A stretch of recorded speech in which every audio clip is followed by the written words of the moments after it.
Ever found yourself trapped in a situation where you felt persecuted or wronged? This is a common human experience, and it's one that the author of Psalm 35 knew all too well. Psalm 35 opens with a plea, "Plead my cause, O Lord, with them that strive with me. Fight against them that fight against me."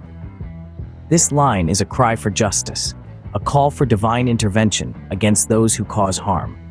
It's a universal sentiment, a desire for a higher power to step in when the world turns against us. The psalmist then asks God to take hold of shield and buckler and stand up for mine help.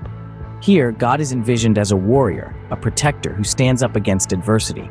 This imagery is powerful, evoking a sense of safety and assurance that God's protection is mighty and strong. In the subsequent verses, the psalmist asks God to confound those who seek his soul, to make their path dark and slippery. This is not a call for revenge, but rather a plea for divine justice. It reflects the deep-seated human need for fairness, for a world where wrongs are made right. The psalmist then laments the traps and snares that have been set for him. He speaks of nets hidden in pits, of being caught unawares, and of false witnesses rising against him. These verses paint a vivid picture of a world filled with deceit and malice.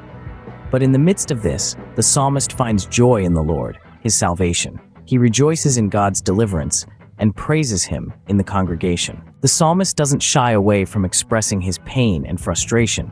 He speaks of his enemies rejoicing in his adversity, of hypocritical mockers, and of his pleas for God's intervention.